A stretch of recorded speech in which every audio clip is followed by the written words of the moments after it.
Foods that may seem normal to us today actually have bizarre origins. Some of them were created by accident, while others are the result of desperate measures. So, let us get ready to dive into this week's episode of Strange Food Histories that will shock you. It's no secret that the majority of popular breakfast cereals are not very healthy. They're usually highly processed and full of added sugar. But what if we told you that the unhealthy nature of cereal was actually intentional? The story goes back to the late 19th century when breakfast cereal was invented as a health food. But it didn't take long for some clever marketing to turn it into an addictive sweet treat. Let's start with the inventor of the breakfast cereal, Dr. James Caleb Jackson. He was a big believer in the health benefits of eating grains and believed that they could cure all sorts of ailments from diabetes to impotence. In 1863, he invented a machine that could grind corn into a coarse flour, which he then mixed with wheat flour and sawdust to make a kind of granola.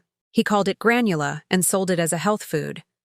But unfortunately, his product was pretty bland, and customers complained that it was dry and sandy. So, in order to make it more palatable, Jackson decided to add sugar. This turned out to be a brilliant move because people loved the sweet taste of the new product, but they still thought it was healthy because of all the grain. And so the unhealthy breakfast cereal was born. This would not be the last time that a seemingly healthy food would turn out to be a sneaky way of getting tons of sugar into your diet. Stay tuned until later in this video when we reveal another food that is deceptively high in sugar. But first, let's look at another popular breakfast food, eggs. Eggs are a staple of the American breakfast. But did you know that they almost disappeared from our diets in the early 20th century? It all started when scientists discovered a deadly disease called the fowl pest. This highly contagious disease affects chickens and other birds and causes massive hemorrhages, leading to death within 3 to 5 days. The disease was caused by a virus, and there was no known cure. In 1910, the government implemented strict quarantine measures to prevent the spread of the disease, and any infected birds had to be killed and buried. But these measures were not enough to stop the deadly virus, and soon millions of chickens had to be depopulated. The egg prices skyrocketed, and at one point the cost of eggs increased 1,800%. People began to substitute other sources of protein for eggs in their diet, and even after the disease eventually disappeared, people never went back to using eggs as much as before. But now let's look at another popular breakfast meat, sausage. Sausage has been around since ancient times.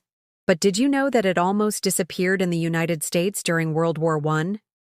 The ingredients in sausage, such as spices and casings, became hard to come by after the United States entered the war. And so sausage production slowed down dramatically. But then something else happened that nearly spelled the end for sausage. A new report came out linking the consumption of pork products to a recent outbreak of the Spanish flu. The report claimed that the virus responsible for the flu could be transmitted through pork products and urged people to avoid eating pork altogether. This caused a public outcry, and people stopped buying pork products across the country. This was devastating for sausage makers who relied on pork as the main ingredient. They had to find a replacement for pork quickly or risk going out of business. And so they turned to veal. The new veal sausage was a hit with customers, and many people couldn't tell the difference between it and pork sausage. And thus, veal sausage became a permanent fixture in the American diet.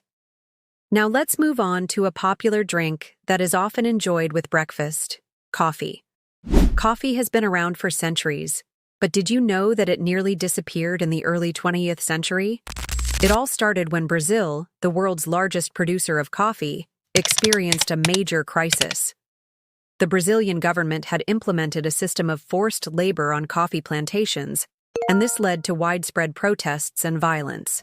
This instability caused the price of coffee to fluctuate wildly, making it difficult for buyers to predict how much it would cost in the future. This uncertainty caused many buyers to back away from purchasing coffee, which led to a surplus of the beans in Brazil. Desperate to find a solution, the Brazilian government turned to the United States for help. They offered to sell the surplus coffee to the U.S. government at a discounted price. The government agreed to purchase the coffee and distribute it to needy families across the country. This saved Brazil from economic ruin and helped to stabilize the coffee market. But it also led to an unintended consequence.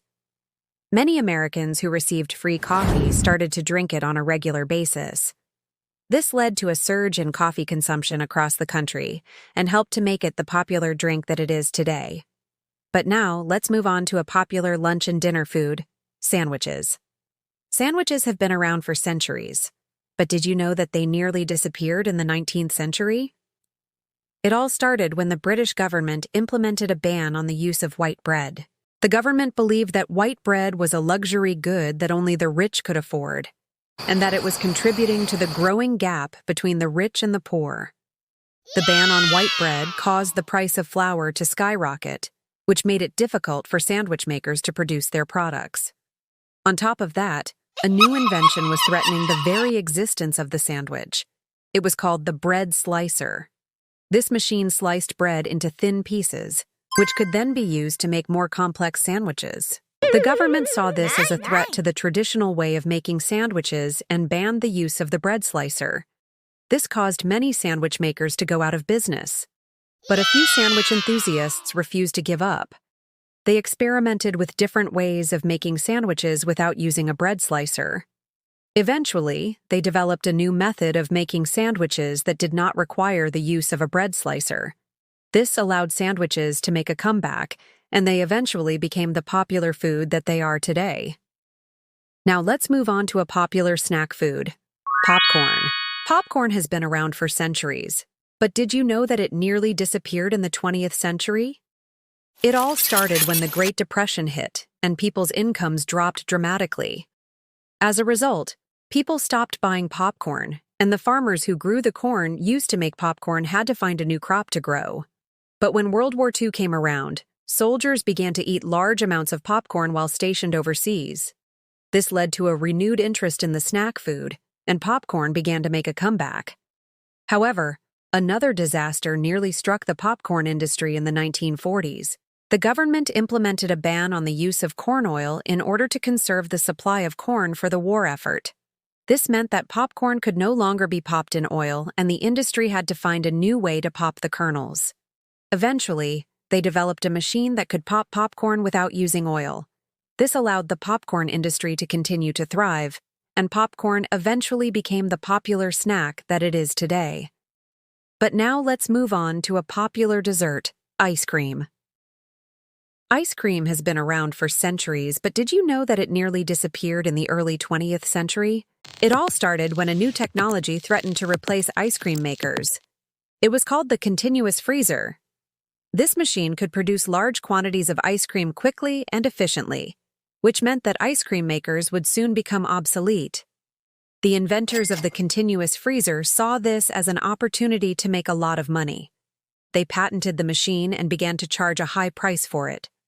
But this backfired when the ice cream industry refused to buy the machines.